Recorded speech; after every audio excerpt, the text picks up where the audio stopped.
बानो आप बताइए, ये आज वाली जो कानून साजी है इसके ऊपर कुछ आप रोशनी डालिए। कौमी असम्बली में क्या बिलों को पास करने का यही तरीका है? अस्सलाम वालेकुम। मैं बीच में थोड़ा कॉल कट की थी तो इस वजह से मुझे आपकी याद नहीं, लेकिन जब आपकी गुफ्तगू बहुत गौर से सुन रही थी और अभी भी आपने जो बात की है तो वो कह रहे हैं कि तबीयत अजीब सी हो रही थी कि आपने इस पार्लियामेंट में बिल की बात की। आपने जो बात अभी बीच में की थी मैं उसको जोड़ते हुए बोलूँगी कि इस हुकूमत का काम क्या है। अभी महमूद मौलवी साहब ने कहा कि असेंबली में लोग नहीं होते, असेंबली में जाते हुए शर्म आती है। 4 लोग बैठे हुए होते हैं, आपको बात करने का मौका नहीं दिया जाता और कहाँ से ऑर्डर आता है और एक आकर एक तूफान बदतमीज़ी और 15-15 लोगों में ये बिल पास करवाते हैं। और मैं अब थोड़ी सी बात आपको तफसील से मतलब मैं आपके जवाब देती हूँ, लेकिन उससे पहले मैं एक बात कर लूँ। IMF का कर्जा हो, वो आके कहते हैं कि हमारे चीफ ऑफ आर्मी स्टाफ साहब ने उनकी कोशिशों और उनकी काविशों से लिया।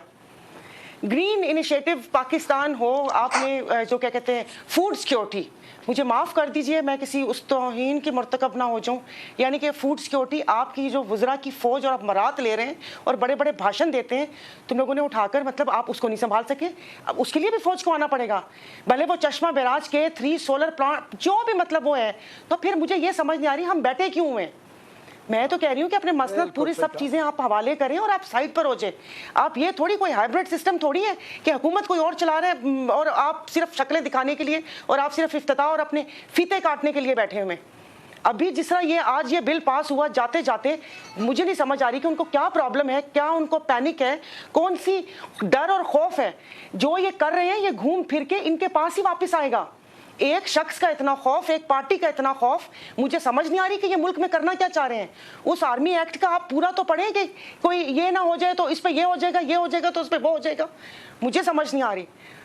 अभी आप PIA की बात कर रहे हैं, मैंने अपनी एक स्पीच में कहा था कि PIA को खुदारा एयरफोर्स 1 ना बनाएं और अभी 80 पायलट्स की इंडक्शन की इन्होंने इजाज़त दी है। और मेरे इल्म में मैं आपको इस प्रोग्राम में बोल रही हूँ, मैं गलत बयानी नहीं कर रही, कि कितने सारे हमारे एयरफोर्स के पायलट हैं जो CPL और ALT वाला कोर्स कर रहे हैं कि जो 80 की इंडक्शन होगी वो हमने ले लेना है। तो भाई साइड पर हो जाए ना हम लोग, फिर हम लोग क्यों बैठे हुए? कौन से उस नाकारा टोले को हमारे ऊपर मुसल्लत किया हुआ है जो ना वो फैसला कर सकते हैं और वो कहते हैं कि जी हजूर, जी हजूर, जी हजूर। भाई आवाम का तो कोई काम कर लेना आप। पहले भी यही सुनते आए हैं। अभी जमहूरियत की बात हो रही थी, कौन सी 75 साल में जमहूरियत देखी? अयूब खान साहब ने आके जमहूरियत दिखाई थी, उसके बाद जो पार्टी वजूद में आई, फिर उसके बाद दूसरी आमरीत आई, उसके बाद जो पार्टी वजूद में आई, फिर तीसरी पार्टी वजूद में आई। हमारे ऊपर धब्बा लगा हुआ है। मतलब बात अगर हम मुल्क को कौम भी करें तो भाई चुप कर जाओ, चुप कर जाओ, हमें पता है तुम लोग कौन हो। मुझे समझ नहीं आ रही। तो प्लीज़ ये जमहूरियत की बातें ना किया करें। हमारे मुल्क में जमहूरियत नहीं है। एक ऐसे टोले को पकड़ के वो जो हमारे बेचारों ने आज़ादी दी और सारा अपनी जानें दी और आज़ादी ले ली, उसके बाद से मतलब वो कहते हैं कि नकली ज़ात से, नकली क्लेमों से पाकिस्तान शुरू हुआ था और उसके बाद यहाँ पर जी वो यहाँ पर हम ठेकेदार बन के बैठ गए कि ये मुल्क हमारा है या हम वो है। भाई जीने का हक दे दे।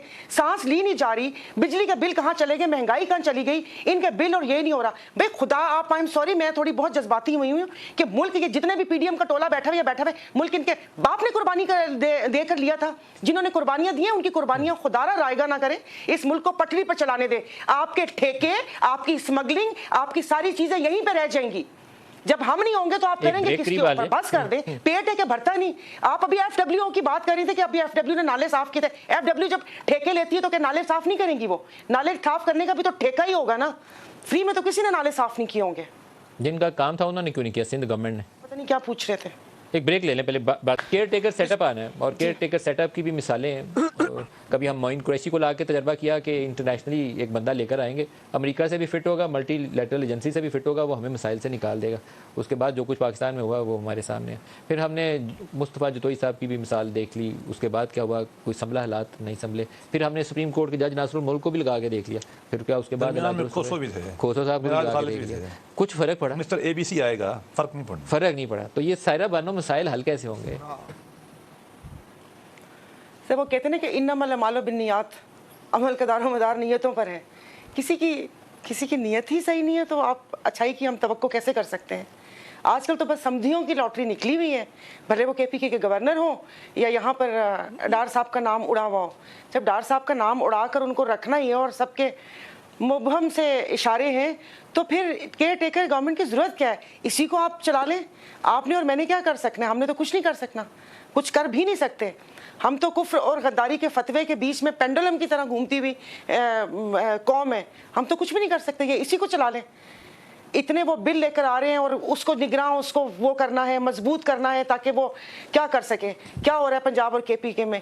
ट्रांसफ़र और पोस्टिंग हो रही है अपने नए इलेक्शन के लिए अभी। और पाकिस्तान का कौन सोचेगा? अगर आपने इनको फाइलें दिखाकर पार्टीज इधर से उधर करनी है तो फाइलें दिखाकर काम हम क्यों नहीं करवा सकते अपने मुल्क और आवाम के लिए? डॉलर डॉलर डॉलर डॉलर यहाँ से लेकर कौन गया? मनी लॉन्ड्रिंग कहाँ से हुई है? ये जो यहाँ से प्राइवेट जेट्स जाते हैं, कभी किसी को चेक करने की हिम्मत हुई है? हर गवर्नमेंट में आके हर किसी ने किया। अभी इन्होंने पिछली गवर्नमेंट का बोला था, ये तो अली जैदी के साथ होते थे और जो उनका माशाल्लाह से बयान होता था और जिस किस्म की इन लोगों ने 3.5 साल घुमाया है आवाम को और अपने चेयरमैन को, वो तो बस सभी ने देखा। और उसके बाद सब मजम्मत और माफ़ी तलाफ़ी करके साइड पर भी हो गए, पर मुल्क का किसी ने नहीं सोचा। और अफसोस मुझे भी है कि खान साहब के पास ये टीम थी, इस टीम के लिए बोला था कि जिसको सिर्फ आके बोलने का शौक था, जिनको सिर्फ वो कहते हैं ना कि गर्दन ऊपर करके चलने का शौक था, काम शाम किसी को भी नहीं आता था, और ये सब उनका हिस्सा थे। आप वो अरशद शरीफ मरहूम ने एक प्रोग्राम किया था अली जैदी साहब पर, महमूद मौलवी साहब सेक्रेटरी थे वहाँ पर, ये उसके मैरी टाइम अफेयर्स के। उसके बाद सब कुछ सही हो गया, उसके बाद वो मसला भी गायब हो गया और फिर बड़ा लंबा एक चला था, मैंने पूरा ये व्लॉग वगैरह भी देखा था।